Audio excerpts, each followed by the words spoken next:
लागाव लोगोफोर बे फाग्ला अखाया दिनैसो फैनो मोनदों साला बे आबादारिफोरा एसेबां अखा बिनानै बाब्राबगासिनो दं दिनैसो फैदों इमान खाथ्रा जाखाबायमोन आरोना आबादा धंस जानो हमबायमोन आरो अखा गैयैनि थाखाय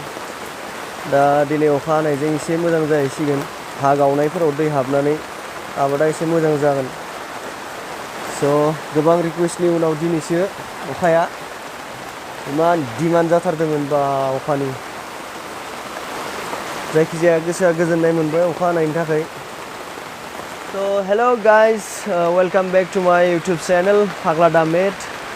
so दिनै बेरेफुंजायावनो भिडिअ अखा हानाय नुनानै जोबोद गोजोननाय मोनदों मानोना एबारसो एसे आबादखौ बारायदोंमोन बेबायदियावनो अखा गैया दै गैया हा गावजोबनो हमदों बेनि थाखाय जोबोद दुखु मोनबाय थादोंमोन आरो स' दा एसे अखा माने एसे अखा हानायजों आबादा एसे मोजां जानांगौ होननानै सानदों आरो स' बेखौनो बानायबाय दिनै भिडिअ जेबो बानायनो गोनां गैयामोन दाखालि जोङो दैमा थेहैदोंमोन आरो माने दंग' थेदोंमोन बे दंग' थेनायखौ जों लाखिनो हायासै दैयाबो फैयासै बाट दिनै हरनिफ्रायनो जाबादि अखा हादों जानांगौ एसे मोजां जाहैसिगोन आबादा स' बेखौनो आरो गोजोननाय मोननानै भिडिअखौ बानायनाय जादों आरो दा आंजों लोगोसे दङ सासे गोदान आबादारि नैबे एरसेनाया कुकु मावजि आबादारि बेबो आबादारि जाबाय बेबो नैबे जोंना गोदान आबादारियाबो गोसोखौ गोजोननाय फोरमायदों ओमफ्राय दा दसे अखायाव गेलेगोन बायदि मोनखादों मा नायबदो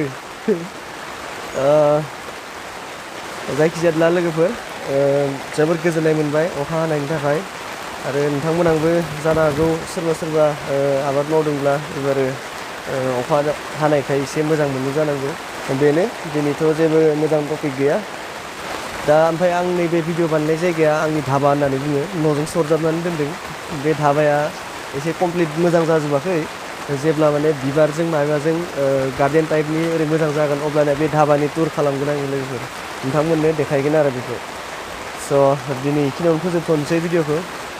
नोंथांमोना एसे सापर्ट खालामदो भिडिअखौ एसे चेनेलखौ गिदिर खालामनायनि दे होमबा दोनथ'नोसै